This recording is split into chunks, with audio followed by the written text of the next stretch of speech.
বন্ধুরা, আরজি করের ঘটনা আমাদের হতবাক করে দিয়েছে, তাই আজ আমি আলোচনা করব কর্মক্ষেত্রে মহিলাদের যৌন হয়রানি এবং হেনস্থা সম্বন্ধে। কর্মক্ষেত্রে যৌন হয়রানি এবং হেনস্থা কি? কর্মক্ষেত্রে যৌন হেনস্থা বলতে নিম্নোক্ত আচরণ বা কাজ, সেটা সরাসরি বা প্রভাব দ্বারা বোঝায়। শারীরিক যোগাযোগ, যৌন অনুগ্রহের জন্য দাবি বা অনুরোধ, যৌন মন্তব্য করা, পর্নোগ্রাফি দেখানো, অনিচ্ছাকৃত শারীরিক, মৌখিক বা অমৌখিক আচরণ ইত্যাদি। কর্মক্ষেত্রের যৌন হয়রানি।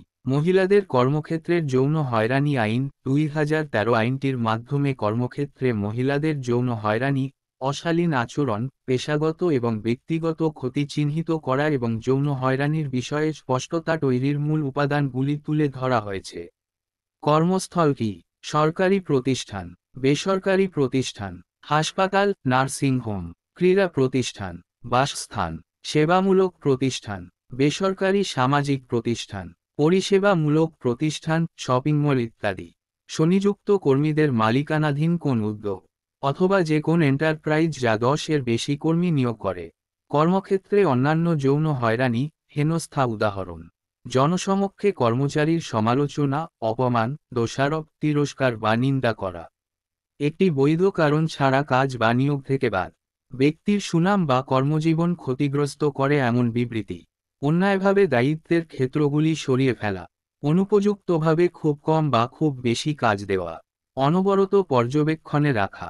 কোনো কারণ ছাড়াই ক্রমাগত ভুলের জন্য একজন ব্যক্তিকে দোষারোপ করা।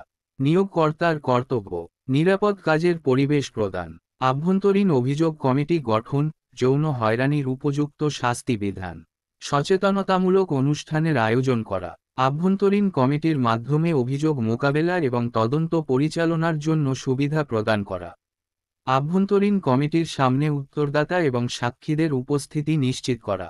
কোনো মহিলা যদি ভারতীয় দণ্ডবিধি অন্য কোনো আইনের ব্যাপারে অভিযোগ দায়ের করতে চান তাহলে তাকে সহায়তা প্রদান করা।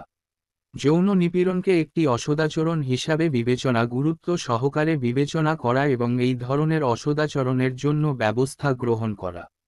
আভ্যন্তরীণ কমিটি কর্তৃক সময়মতো প্রতিবেদন দাখিল করা। আভ্যন্তরীণ অভিযোগ কমিটি কি? 10-এর বেশি কর্মচারী থাকলেই একটি আদেশ পেশ করে নিয়োগকর্তা আভ্যন্তরীণ অভিযোগ কমিটি গঠন করবেন। কমিটির কমপক্ষে অর্ধেক সদস্য হবে নারী। কমিটির সদস্যরা: প্রিসাইডিং অফিসার, যিনি কর্মীদের মধ্য থেকে কর্মস্থলে একজন সিনিয়র স্তরে নিযুক্ত মহিলা হবেন। কর্মীদের মধ্য থেকে কমপক্ষে 2 জন সদস্য মহিলাদের সামাজিক কাজে অভিজ্ঞতা, আইনি জ্ঞান থাকতে হবে। একজন সদস্য যিনি যৌন হয়রানি সম্পর্কিত সমস্যাগুলির সাথে পরিচিত এমন এনজিও, অ্যাসোসিয়েশনের নারী ব্যক্তি হতে হবে। কমিটির সদস্যরা 3 বছরের জন্য দায়িত্ব পালন করবেন। আরও বিশদে জানতে যোগাযোগ করুন জেলা সমাজকল্যাণ দপ্তর বা জেলা সমাহর্তার অফিসে। শিশু ও মহিলা সংক্রান্ত তথ্য জানতে চ্যানেলটিকে সাবস্ক্রাইব করুন, লাইক করুন, কমেন্ট করুন ও শেয়ার করুন।